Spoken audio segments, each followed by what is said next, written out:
Oi, Oi? quer conversar? Agora? Agora. Oi, gente, aqui é Carol Padilha, sou psicóloga clínica, sou terapeuta de casais, não casais, e sou esposa do João. Oi, gente, aqui é o João, marido da Carol, sócio dela na nossa clínica de terapia. De terapia de casal e relacionamentos. Isso. E esse é o Não Quero Conversar Agora, nosso podcast onde a gente fala sobre comunicação e relacionamento. Hoje, especialmente... O que você ia falar? É isso. Ah, tá. Hoje, especialmente, eu queria propor uma dinâmica um pouco diferente da nossa terceira temporada. O que você acha? O que você Que tem pra é, gente? ao invés de a gente responder uma das perguntas, aliás, uma das histórias que as pessoas têm mandado pra gente, da gente responder as perguntas que me mandaram na caixinha do Instagram, que eu acho que podem ser ótimos disparadores, assim, pra gente pensar junto. Show. Você tem aí já? Tem. Posso? Você topa? Top. Tá bom. E aí eu vou te perguntar, você me dá a sua opinião e eu trago a minha opinião também, pode ser? Tá bom, a opinião errada primeiro, então. Mas aí vocês contam pra gente, nos comentários, o que vocês acham. Vamos lá. A primeira coisa. Como recuperar a libido com tantos problemas pessoais e familiares me afetando? Essa Nossa. foi uma pergunta mandada por um homem. É isso que eu ia perguntar primeiro. Se era um rapaz ou uma moça. É um rapaz e ele é de 96. Como é que Só você sabe? tem no nome dele. Ah, tá. 96. Não, eu li a mensagem, eu percebi aqui Não, só uma pra você ter uma linguagem faixa de idade. Cara, situação difícil, né? Eu acho, pra homens, não sei como é que funciona pra mulheres. Eu vou dizer que eu não sei se é diferente ou se também tem isso. Mas pra homens, rola muito uma parada de libido com hormônio, né? Tipo, tem muita gente que acha que tá com a libido baixa por conta de problema, de saúde mental. Pode ser. Mas também é válido dar uma olhada em como é que tá a nível de testosterona e outras paradas. Que isso baixa a libido do cara. E muita gente, tipo, passa despercebido. Porque essa parada de ficar prestando atenção em testosterona é uma coisa de gente que vai pra academia, que toma bomba, sabe? Esse pessoal que fica cuidando disso. Generalização, imagina. Cara, mas você pergunta pra o meu irmão, gamer, nunca saiu do quarto. Você perguntar pra ele qual que é o nível de testosterona dele, Ele jamais vai saber. não tem a menor chance dele saber. É, tudo bem, é uma pessoa um pouco mais preocupada com o corpo, né? Então, primeiro, eu faria testes. Tá. Agora, digamos que a testosterona dele esteja nível legal Uhum.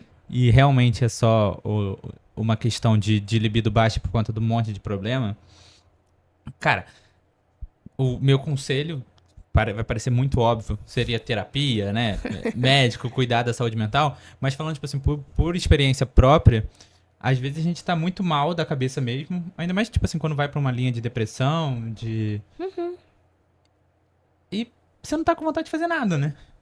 E dentre o nada, uma das coisas que você não tá com vontade de fazer é Sim. isso. Uhum. E quando você começa a cuidar disso e vendo que você pode ter prazer fazendo um monte de coisa, tipo assim, coisas bobas primeiro, assistir um filme, essas coisas, você vai dando mais oportunidade pra se abrir, pra ter vontade de fazer alguma coisa sexual de novo. Sim, é verdade. Então eu iria pra essas duas linhas. Agora, se você não quiser fazer nada de nenhum tratamento, como é que você pode fazer? Pô, não, é Não. feio falar isso. Vou guardar pra mim. Guarda. Mas, Eu li sua mente aqui. disposição. Às vezes a gente não quer, mas a gente faz. Não. Não vou nem entrar. Não, mas sem ninguém coagindo. Se você mesmo tá falando assim, poxa, não quero ir na cachoeira, Ah, mas não, minha Pedro, esposa quer ir na não. cachoeira, eu vou fazer um esforço. Claro que se eu Não, Se cara, eu não porque consigo você ir tá até a falando... cachoeira? Não, para de falar da cachoeira. Esse exemplo tá péssimo. Mas eu tô entendendo, tipo, uma disposição pra você ir mesmo assim. E eu acho que... E me dá até um pouco de pena te ouvir falando isso, porque eu acho que é uma coisa tão heteronormativa também, de você achar que você precisa performar mesmo assim porque sua parceira quer. E é uma coisa Eu que acho. é muito difícil não estar nesse lugar de coerção, porque é uma coerção social, de que você precisa comparecer ali de qualquer forma e precisa performar e entregar mesmo que você não esteja bem. Então, assim, não, você que tá, você que fez essa pergunta pra gente, quietinho que eu tô falando, você que fez essa pergunta pra gente, não vá por esse caminho do João, mas eu entendo o que você está dizendo, de disposição no nível de, tá, eventualmente você precisa olhar pra isso, né? Ou você faz um tratamento, ou você, tipo assim, lida com isso, mas não deixa ser um problema que vai definir o resto da sua vida. Acho que só saiu da tomada. E aí, é, eu achei interessante isso que você tá falando de ir conseguindo pegar outras coisas que vão trazer esse desejo pela vida, né? E de se aproximar de coisas que você gosta. E na psicanálise, a gente tem uma ideia de ir aonde tá. A libido tem super a ver com isso, né? Com o desejo de vida. Então, ir aonde você tá mais desejante. E a libido é muito uma uma forma de você se expressar também. Aonde que está a sua energia? E claro, se os seus problemas pessoais estão drenando a sua energia, estão ali te deslocando, de fato talvez não seja para você estar com essa libido sexual. O problema mesmo é quando isso se estende por muito tempo a ponto de você já não ter desejo sexual nenhum. Aí sim você vai olhar e vai pensar nesse primeiro ponto de, tá, será que eu preciso fazer algum acompanhamento médico? Que de repente com um antidepressivo, de repente com uma avaliação dos seus níveis de hormônio, essa libido volta. Agora, isso se esses problemas estão te afetando tanto, né? Obviamente eu tô considerando que você faz terapia. Aqui, o primeiro passo é olhar para isso em terapia.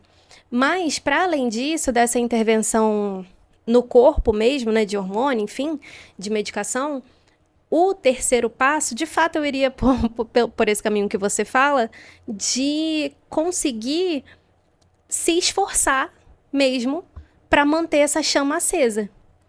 O que muita gente acha é que a libido e esse desejo sexual vem muito à toa. E vem, tipo assim, intrínseco. E não. É uma coisa que a gente precisa estar ali cultivando, incentivando também. Às vezes dá maior preguiça, né, de ter uma relação sexual. Todo o trampo que você precisa fazer, toda a missão. Eu tô pensando aqui num um casal gay, por exemplo, às vezes tem, de dois homens, né? Às vezes tem todo um trampo que você precisa fazer para você ter uma relação sexual. E aí, às vezes dá preguiça. Mas é também de você conseguir se esforçar e manter aquilo ali no jogo. E não aceitar como algo de, tá, eu tenho baixa libido e é isso. Eu não, a não ser que isso esteja bom para você e para seu parceiro, parceira, enfim. Mas de que forma também que eu tô tornando isso aqui algo que eu tô cuidando. Essa questão sexual, né? E não só deixando de lado e aceitando, falando ok. Esse, esse último passo da disposição, não. Não, ó, Não. falando de uma forma na moral, primeiro que eu gostei muito do que você falou sobre tentar não fazer disso como sendo um momento que você tá passando da sua vida e não virando quase como um estado ali, uma coisa que... Algo definitivo, algo né? definitivo, né? E sobre isso da disposição, falei exagerando, né? Mas tem uma coisa que sempre quando a gente fala de libido, eu sempre lembro, foi uma coisa que eu ouvi há, sei lá, 8 anos atrás, quando a Carol tava grávida da Tereza, eu tava ouvindo muitos conteúdos sobre maternidade e eu ouvi no podcast Mamilos. Eu amo elas, muito tempo que eu não ouço. Aí elas falavam sobre puerpério e como é difícil pra mulher, depois de ter parido, né? Voltar a ter relações, muitas têm dificuldade, demoram um tempo pra ter esse interesse de novo. Mexe muito com o hormônio, com o Isso. corpo, né? Pra voltar a ter essa libido, ter essa vontade. E uma delas, eu acho que foi a Ju, ela dá um conselho, falando que foi o que funcionou com ela, que era de ir construindo essa libido fora da cama, fora do quarto. Sim. Então, durante o dia, ela e o marido dela, eu acho que isso é mais normal, mais fácil fazer quando você tem uma outra pessoa que tá junto de você. Você tem um namorado, uma namorada, Eu acho que é mais fácil do que se você tá solteiro. E ela ia construindo, fazendo brincadeiras, com conotação sexual ou não, mas brincadeiras mais íntimas. E ia criando isso, e mesmo que ela no final da noite ela não concretizasse. Então Ela ia flertando, né? ela ia flertando. Ela ia falando sobre o que ela poderia fazer. Ela deixava o marido dela falar o que o marido ia fazer com ela, mas umas coisas assim, não num nível muito pesado, só umas coisas, mais brincadeiras de passando assim na cozinha. Uhum. E mesmo assim ela não concretizava de noite. Só que isso foi construindo pra ela uma vontade que aos poucos foi voltando essa vontade nela, que depois de um tempo ela conseguiu fazer alguma coisa. Uhum. Eu só entendo que quando é um caso desse, que tá passando por algum momento físico, né?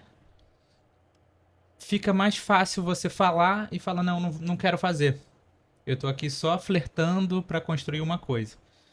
Pra quando só eu Às tô vezes sim, né? Mas às vezes não também. Não, às vezes não, mas eu acho que é uma coisa que é tipo assim, tá combinado, tá conversado, olha só, ainda não tô Se o pronta. seu marido é legal o suficiente pra não, tipo assim, pra respeitar isso, porque tem casos seríssimos, né, do marido, tipo assim, no puerpério que não aceita que a mulher não tá querendo.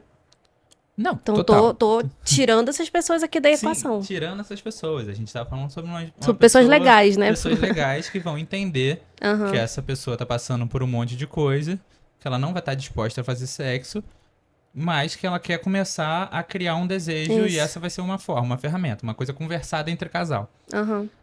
Agora, não sei se é possível colocar isso tão simples assim pra uma pessoa só que tá com a libido baixa e fala, não, vou flertar aqui com você mais pra gerar um interesse, pra ver se eu saio disso. Quando a pessoa é parceira e entende que você tá numa experimentação ali, tentando lidar com essa questão da libido, é uma coisa, mas tem como você também ir por esse caminho e só gerar uma frustração, né, Exatamente. no outro e acabar levando uma expectativa. Acho que tudo dá pra ser conversado também. Isso se não for conversado, se eu só começar a dar muito em cima de você hoje, e aí chegar de noite e eu fugir e dormir, vai gerar aí é mais vacilo. frustração do que...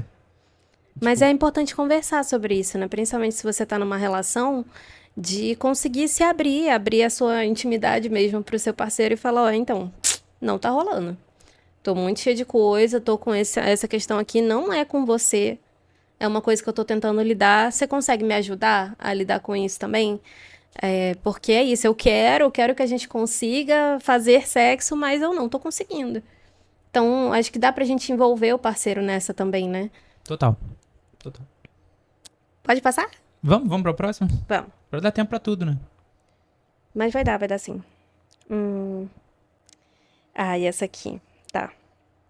Não consigo entender meu ciúmes retroativo.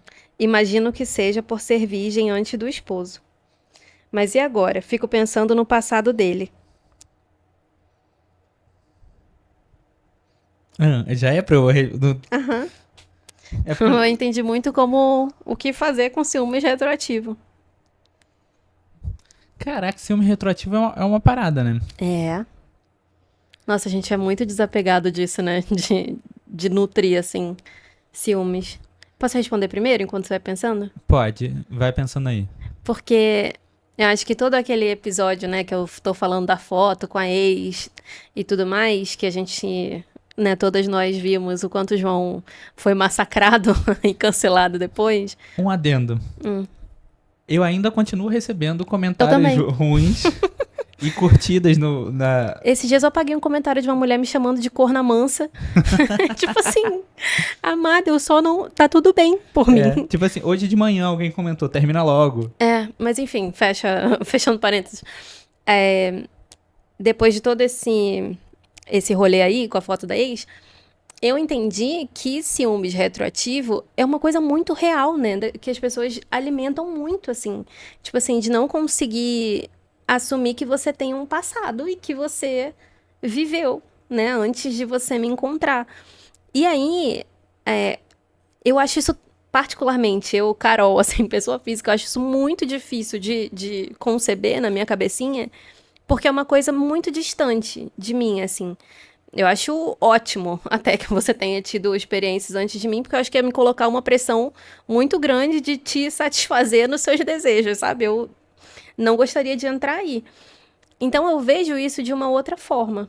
Clinicamente, né, o meu lado profissional aqui agora, eu entendo muito como a gente nutrindo também, né, quando qualquer tipo de ciúme aí, ciúme de algo que pode estar acontecendo, mas que entra aqui na minha ansiedade, ou então algo que aconteceu no passado, eu entendo muito como uma forma cruel da gente não se permitir estar inteiramente numa relação. Eu sinto e eu percebo muito o quanto que a gente alimenta paranoias e alimenta desconfianças e fica ali mastigando, remoendo aquelas imagens mentais e não deixa passar, e não deixa aquilo ali para lá, e não também não se permite ficar aqui nessa relação. E abaixar a guarda e confiar inteiramente nessa pessoa. Às vezes isso é por um motivo de insegurança mesmo, às vezes o seu parceiro não merece que você ofereça essa confiança, mas às vezes é só a nossa própria cabeça também, imaginando coisas e, tipo assim, nutrindo essas imaginações. Não tem muito como você se livrar disso sem, de fato, você se livrar disso. E falar, olha, intencionalmente, falar com a sua própria cabeça, intencionalmente eu estou abrindo mão de imaginar esses cenários. Acho que cognitivamente dá pra gente pensar dessa forma e trabalhar isso em terapia. Porque senão você nunca vai estar em paz na relação como você tem hoje. Você nunca vai conseguir abaixar a guarda e olhar pro desejo daquela pessoa como você é hoje. Entra nessa comparação, assim, ao longo do tempo, né? Eu acho muito cruel, eu acho torturante. E a gente se faz essas maluquices, assim, maluquices com muito carinho, né? Eu digo, mas a gente faz esse tipo de coisa mesmo.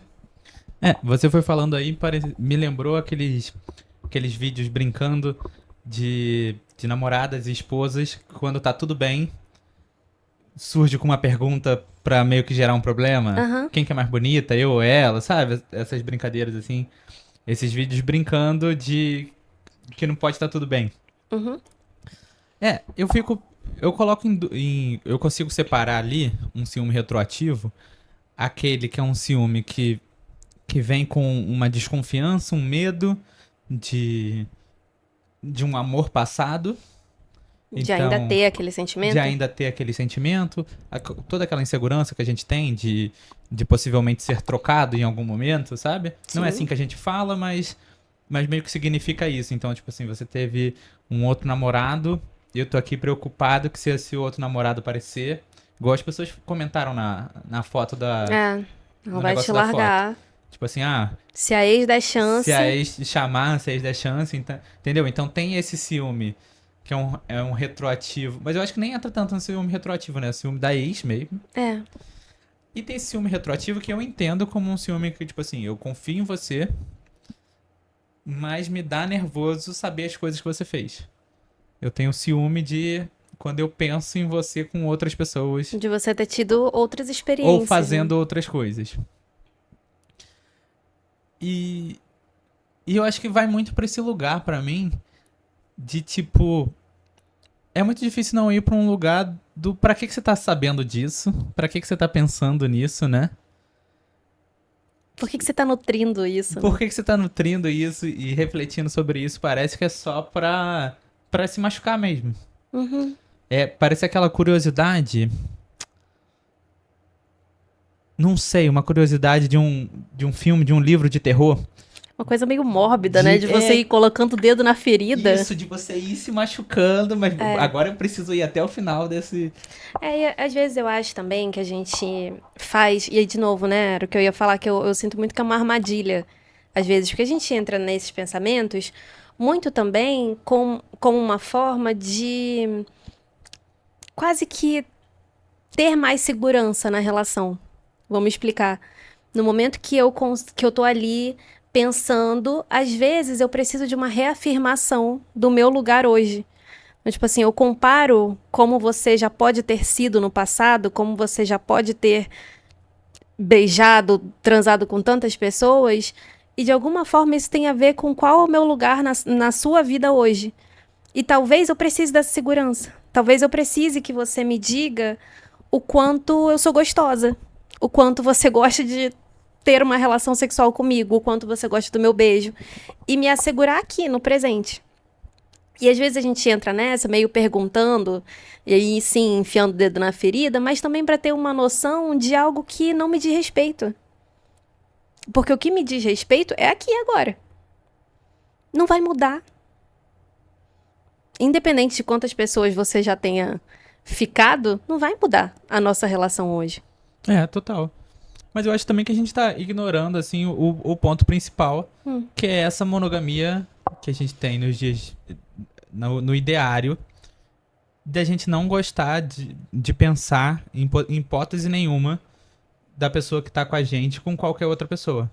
Então, seja no presente, no futuro e no passado, por que não? Por que não, né? Por que se eu não consigo, sabe, projetar que você poderia estar com outra pessoa? O seu desejo, a sua autonomia, o seu prazer com outras pessoas. Por que eu acharia... Por que seria tudo bem eu pensar no seu desejo pra com pessoas que você teve desejo, que você... Engraçado é que ela colocou entre parênteses, eu não tinha lido, mas ela colocou assim, sou pansexual, entre aspas, monogâmica, ele é hétero. E eu fico pensando, o que é uma pessoa monogâmica, entre aspas, porque esse é um pensamento extremamente monogâmico. A coisa do ciúmes toda, né, é uma coisa muito monogâmica nesse lugar de precisamos, então, ter o desejo exclusivamente do nosso parceiro. Eu acho o ciúme uma construção bem monogâmica, mas também não inteiramente. Eu consigo entender o ciúme como aquele ciúme... Sei lá. Ciúme de eu queria estar ali, eu queria ser o centro da atenção, eu não gosto de que você dê atenção pra outra pessoa. E vem desse lugar monogâmico, sim. Tudo bem, mas eu entendo que você dê atenção pra outra pessoa, mas... Esse lugar de posse, você tá querendo dizer? Eu não sei se necessariamente eu diria esse lugar de posse. Por exemplo, tô com um exemplo na ponta da língua, mas eu tô com... Não precisa, então. Não, é porque, ó... Não me expõe. Não. Não me expõe pros nossos ouvintes. Porque o exemplo que eu tô pensando é tipo assim... afeto de uma pessoa querida. Então, você tem... A sua mãe dá afeto pra o seu irmão. Ou pra uma pessoa, um parente. E você fica com ciúme porque você queria aquele afeto. Mas é outro rolê. Mas você... Entendeu? Você queria esse afeto pra você. Então eu acho que o ciúme pode ter outras camadas e ir pra outros lugares. Tá, entendi. Entendi agora. Vai pra um lugar que não é só monogâmico, mas é também a dificuldade quanto pessoa, assim, né? De dividir a atenção. Isso, exatamente. Que vem lá do... entendi. Eu preciso ser o centro do mundo de mamãe. E aí eu preciso que mamãe me ame inteiramente. Eu não consigo lidar com o amor de mamãe por outras pessoas. É isso. Só que eu não queria envolver mãe, porque aí fica esse monte de psicanalista que fica ouvindo a gente e fica pensando coisas. Não, deixando Freud isso. de lado. Não tem como. Necessariamente, eu acho que dá pra gente passar por esse lugar, que é um lugar muito infantil. Esse lugar, e eu não digo infantil com tom de julgamento, mas é esse lugar infantil de a criança que não consegue dividir. Você tá com o meu brinquedo, eu não quero, ele é meu. E esse lugar da posse, que é esse lugar infantil, ele também vai para esse passado. Então eu entendo o que você está falando, assim, eu acho que a gente precisa olhar muito para essa criança. De que forma que eu entendi que eu poderia lidar com a falta do amor do outro na minha vida quando eu era criança? De que forma que eu aprendi a lidar com a ausência do outro e do amor do outro e entender que eu ainda estava segura? Tem gente que não passou por isso. Que nunca viveu algo nesse sentido de eu estou numa relação onde eu não sou o centro das atenções. E eu não sei lidar com uma relação onde eu não sou o centro das atenções. E aí eu acho que é análise na veia, assim. Então tem que falar de psicanálise necessariamente. Eu não sou psicanalista, gente. Eu só sei muito de psicanálise. Mentira. Mas você entendeu o que eu tô falando? Entendi. Agora, esse detalhe dela falar de ser virgem antes do esposo, eu acho que abre essa caixinha das comparações, né? Sim. De você ter um ciúme meio que comparando aquela coisa do eu não tenho tanta experiência, será que fazia de outra forma e tal? Uma insegurança, né? Uma Será que eu tô insegurança. preenchendo aquilo que você Isso. poderia gostar? E aí eu acho que é muito sobre que a parada básica do ciúme é, tipo assim, confiança na pessoa que tá com você e acreditar no que a pessoa tá falando, sabe? Mesmo que você tenha a insegurança de eu posso não ser a melhor, Uhum. se a pessoa que tá com você tá te falando, não, você é melhor pra mim e acabou, eu acho que é aquela confiança quase que cega, que os seus instintos estão falando não, Uhum. mas você fala, não, eu vou ignorar aqui pra confiar. Cara, eu adorei isso que você falou, porque eu acho que a gente precisa, no sexo principalmente, a gente precisa de uma humildade de entender que talvez a gente não esteja realmente dando prazer para aquela pessoa. Como eu gostaria de dar, ou como a pessoa já sentiu, enfim. E aí, a linguagem do sexo e essa linguagem da intimidade precisa necessariamente que eu te pergunte: você gosta assim? Tá bom pra você? Me ajuda a chegar onde você gosta. E essa abertura, às vezes, é o suficiente para que deixe ela segura e não fique se comparando com o possível prazer que ele sentiu no passado, né? Então, às vezes está faltando essa linguagem também e essa humildade de entender que talvez eu realmente não seja boa no sexo. Me ajuda. Me ajuda aqui para isso, me deixa crescer aqui com você. Você sabe que eu era virgem, né? Então, assim, me ajuda a chegar lá. E eu acho que é vergonhoso, né, a gente também se perceber não sendo tão bom em uma coisa.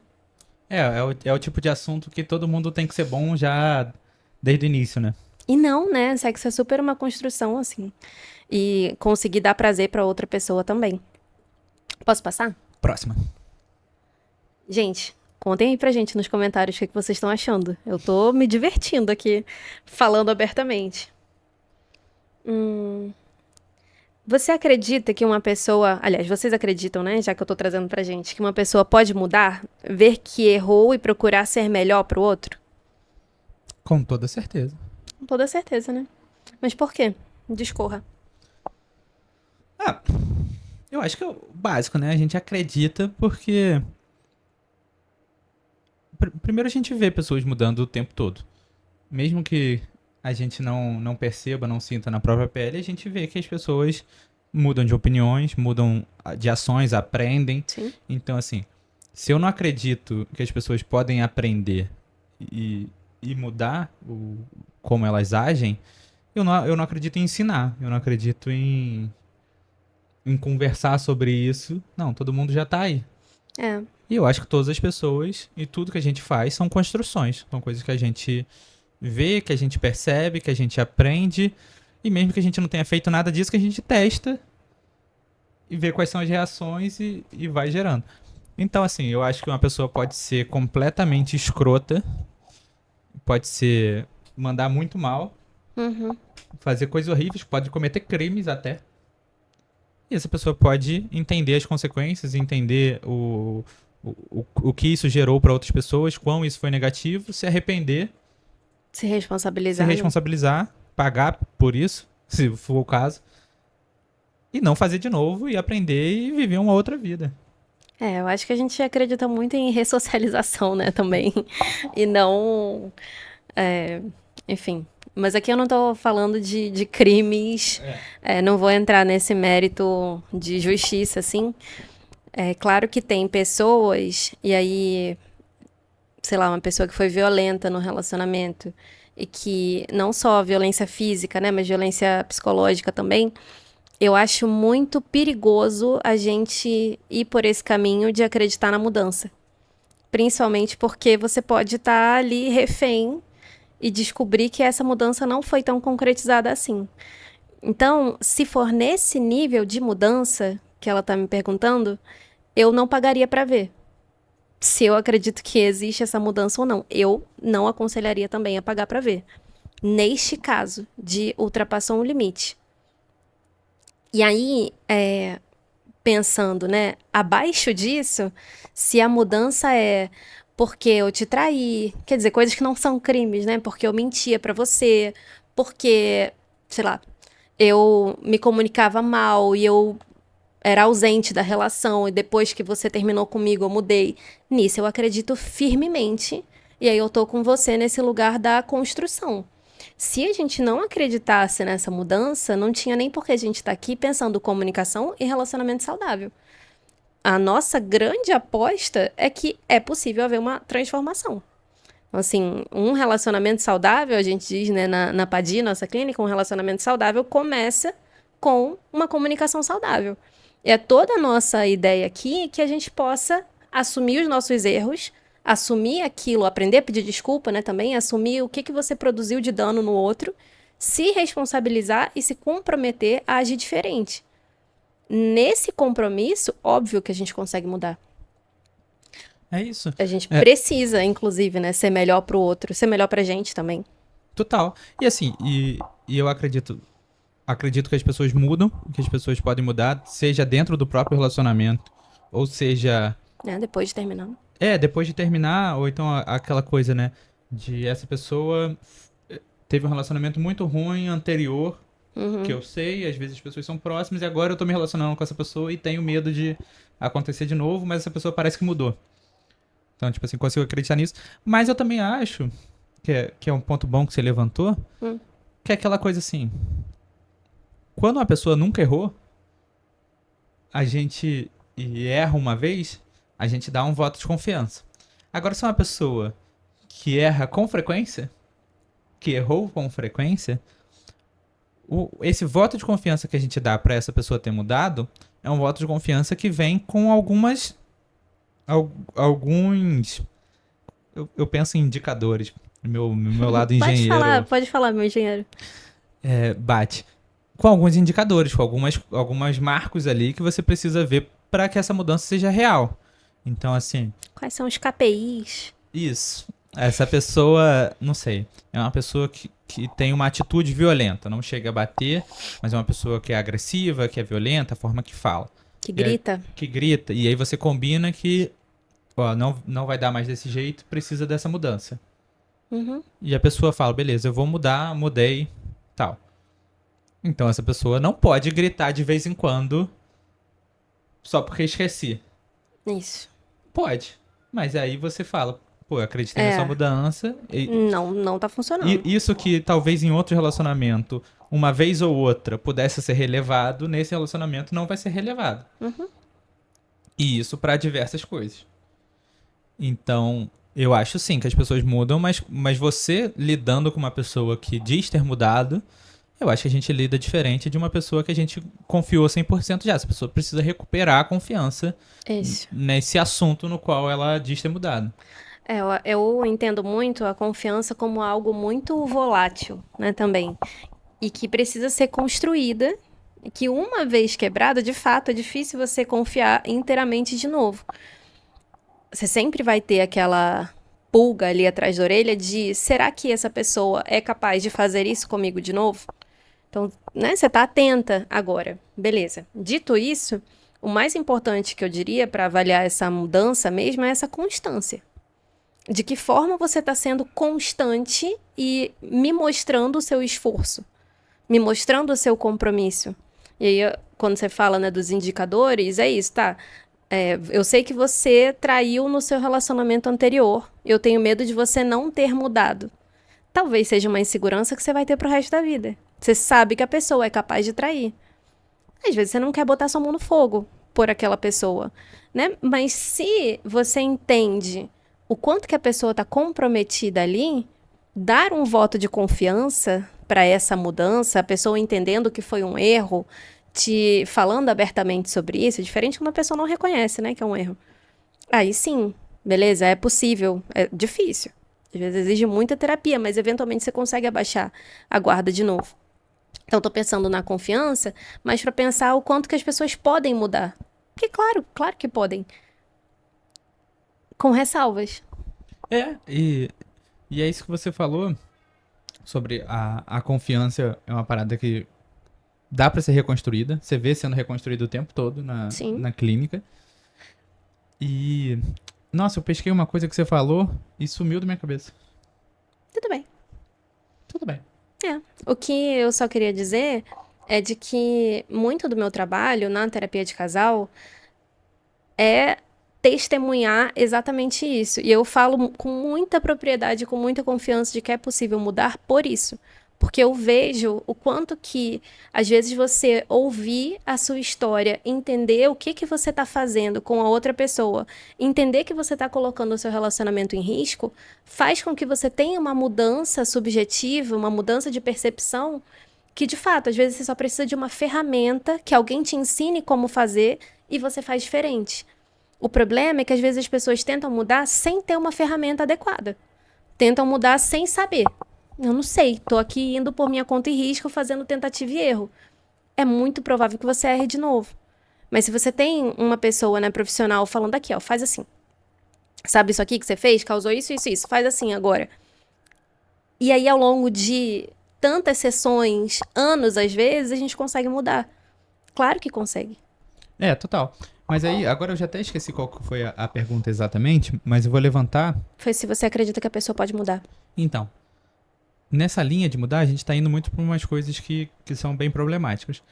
Mas eu acho que tem uma outra linha que a gente pode pensar, que são mudanças de, tipo assim, da forma como você age, da forma como você é, sabe, sei lá, uma pessoa é mais caseira, uma pessoa gosta mais de sair, uma De pessoa personalidade, de assim. personalidade, a pessoa é bagunceira, pessoa alguma coisa dessas. E que eu lembrei agora o que eu ia falar aquela hora. Que pra mim, a mudança, se for uma coisa que é uma coisa problemática, eu acredito mais quando a pessoa tá admitindo ali que aquilo que ela fez foi um erro e que ela quer mudar. Não só, tipo assim, falando, tipo assim, sabe? Quando é prejudicial, né? Mas Quando uma não- mudança de si. Quando não fala nada e, e não assume que essa coisa tá sendo um problema, só quer mudar, eu acho mais difícil de acreditar.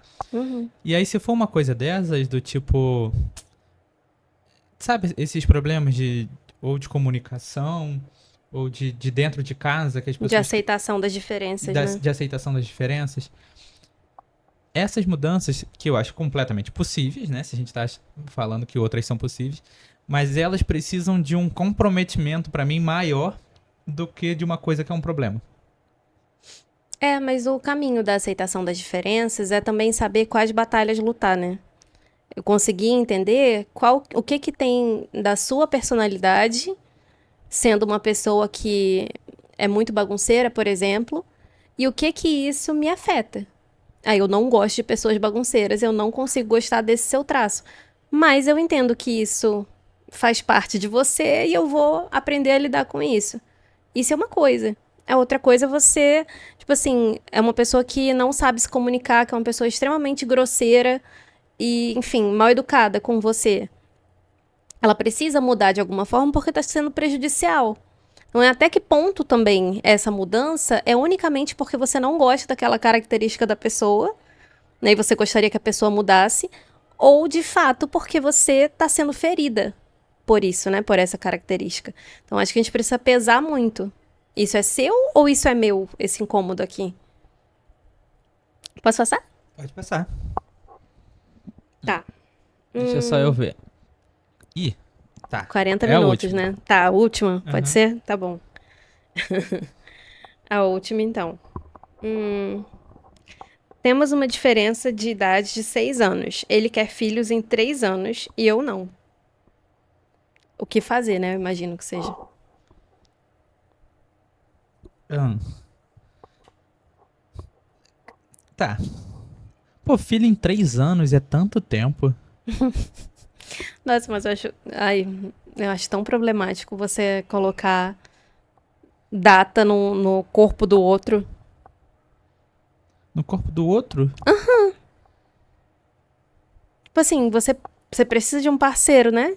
Pra ter filho. Uhum. A não ser que você decida ser mãe solo ou pai solo. Aham. Você não pode impor que em 3 anos você então vai ter que estar grávida. Eu acho isso muito problemático. Que não, isso? mas é uma conversa super normal, amor. Que isso? Aí você tá indo pra um lugar ruim. Tipo assim, a gente tá aqui casados. A gente tá conversando. Você quer ter filhos? Pô, hoje não. Hoje eu tenho 30 anos, não quero ter filho. mas eu tô aqui me projetando pra quando a gente tiver com 33 a gente ter um filho. É o que eu gostaria, é o meu desejo. Tá. O que você acha? É o seu desejo também? Eu tô indo muito mais pro lado da galera que chega pra mim. Na terapia de casal, eu não li com esse tom de, tipo assim, uma possibilidade, estamos conversando. Eu li como, olha, é um ultimato. Aqui, se a gente não conseguir se alinhar que em 3 anos a gente vai ter filhos, então eu não quero mais estar nessa relação. Mas, de fato, vou pelo seu caminho, então, que eu acho que é um caminho mais frutífero. Não, acho um caminho também super normal. Do tipo, sei lá, uma pessoa fala, eu preciso ter filho até os 35 anos, é meu projeto de vida, é o que eu quero. Se você não estiver disposto a isso, vou Isso começar outra vindo de uma relação. mulher que tem um relógio biológico, isso é uma coisa. Eu tô colocando o meu desejo de ser mãe aqui acima dessa relação aqui que a gente tá construindo. Beleza, é uma escolha que a gente faz, isso que a gente precisa fazer às vezes. Isso vindo de um cara, tem uma diferença. A gente tem uma diferença de 6 anos, ele pode ser mais maduro que ela, tá mais estabelecido na vida do que ela.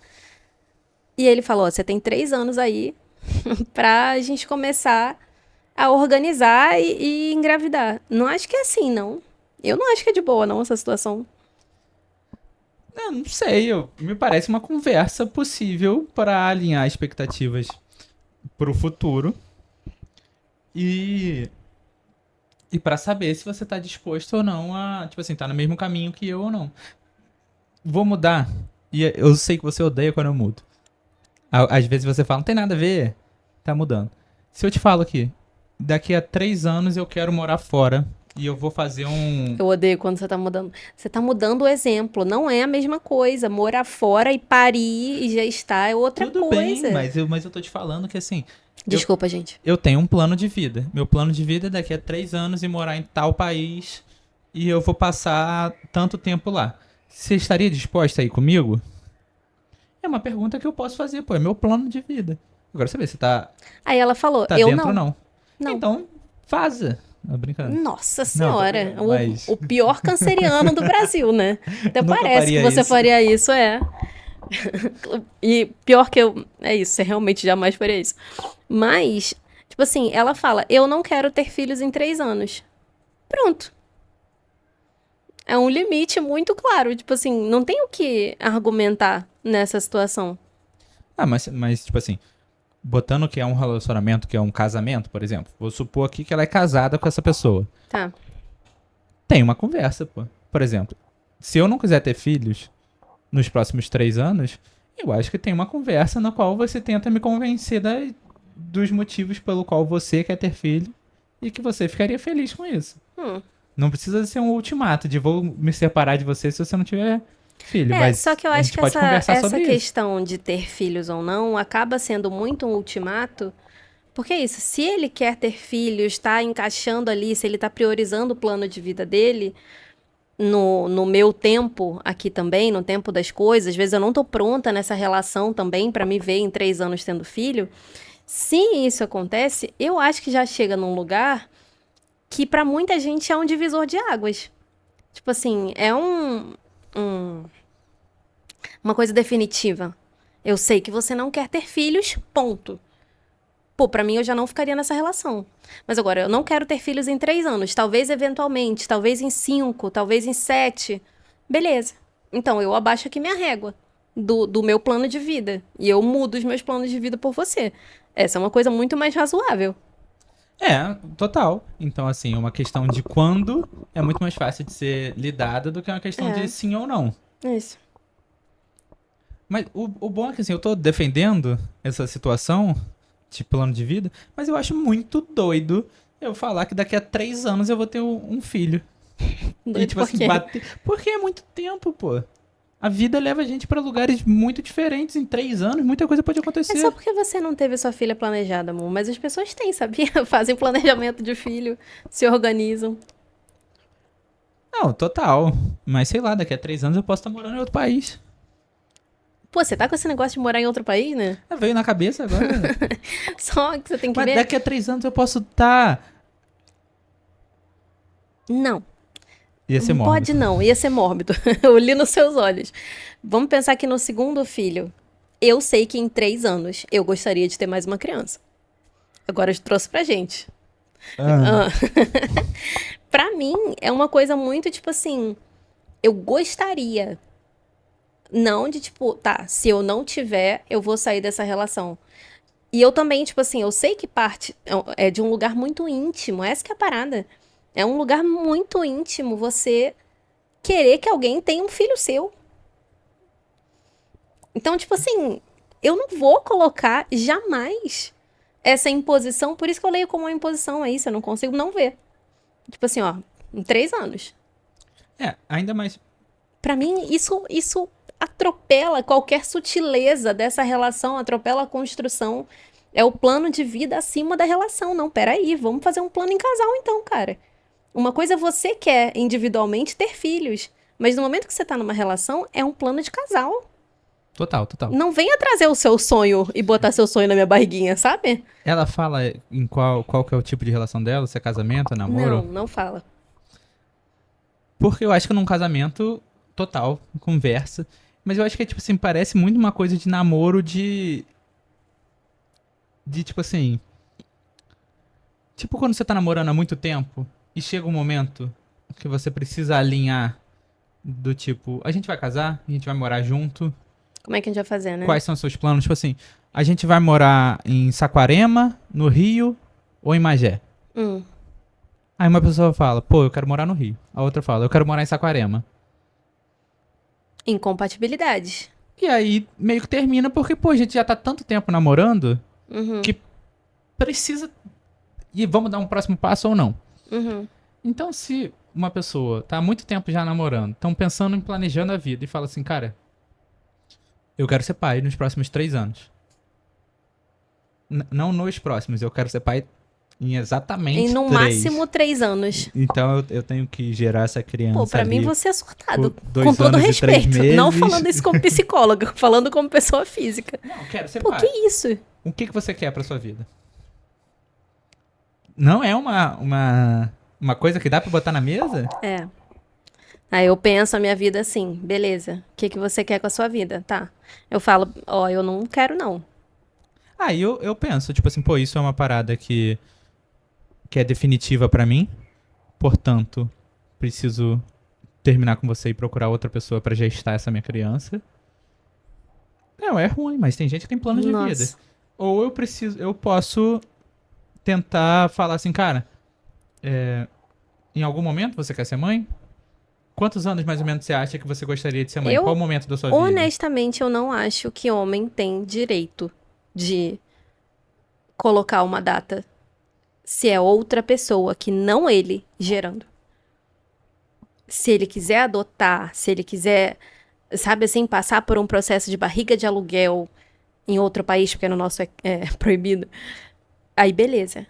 Fora isso, você determinar quando que eu vou gerar um filho seu, pra mim é uma Mas coisa não dá pra combinar? incabível. Você, Não. você tava falando aí agora de ter filho Tem planejado, que as pessoas ser, fazem isso. tem que ser do meu desejo, antes de qualquer coisa, porque vai ser em mim. Entende? Não, tudo bem, mas eu tô planejando com você na expectativa de que você fale sobre o Então seu ele vai precisar desejo. esperar sentado. Não, mas aí você não pode me dar uma data, nem nada. Não, tudo bem. Ah, A beleza. gente não pode planejar. O próximo passo é esse. Vamos planejar então. Eu trago o meu comprometimento. Tava ficando muito afetada aqui. Voltei, gente, voltei.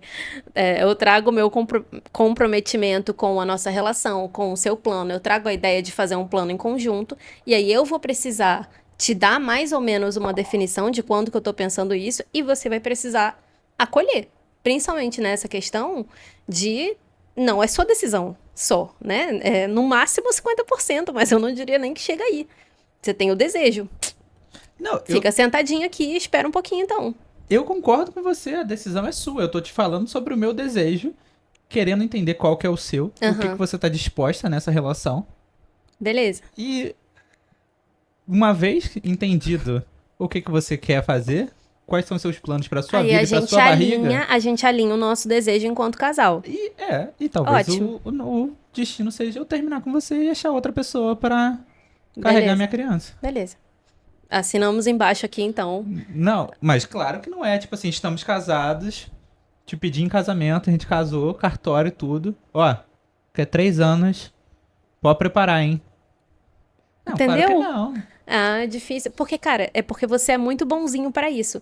Mas tem uma porrada de cara que casa porque fala: ah, eu quero ter o seu filho, eu quero que você tenha um filho meu, mas ele só quer ter um filho, ele não quer ser pai. A gente tem, pô, tem muita criança aí que não tem pai. A maioria, assim, a grande maioria de crianças hoje, tenho dados. Me fale Não dados. vou A tirar, maioria, não vou mais tirar. de 50% das crianças Não brasileiras sei, não tem pai. não sei, grande parte, não sei se é a maioria, mas grande parte, vou achar um dado aqui, vou botar aqui na descrição do episódio. Mas tem muita criança aí sem pai. Melhor, muita Por criança é bom. Gostou? Por conta disso, tipo assim, de pais que não querem ser pais. Então, pra mim, ouvir essa... Me pegou num ponto sensível aqui. De, tipo assim, ele quer ter filhos e ela não. Ponto.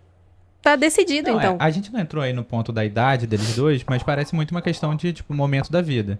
Sei lá, É, eu estabilidade na planejei carreira também. ter filho com 35 anos, só que eu com 35, você vai ter 29, e talvez você tenha planejado ter filho com 35 anos também. Sim. E aí vai caber a mim saber se eu vou esperar esses 6 anos seus Pronto. ou não, né? Mas não é porque eu planejei ser pai aos 35 que eu preciso projetar em você ser mãe aos 29. Pronto. Muito obrigada. Era só isso que eu queria dizer. Mas você foi muito mais contido do que eu. Mas assim, com 50 e tantos minutos, eu acho que, né, a gente É. deixa pra responder essas perguntas aqui, as que sobraram outro dia. Outro Comentem dia. aí, gente, se vocês querem parte 2. Não, se vocês gostaram, a gente pode fazer mais vezes isso. A gente abre uma caixinha de pergunta para o podcast já. Pra gente pensar só opiniões, assim, do que fazer. Era Muito isso. obrigada, gente, pela escuta. Vocês chegaram aqui no final com a gente. Desculpa pelo surto. É um tema sensível pra mim. Espero que tenham gostado. Beijo. Beijo, gente.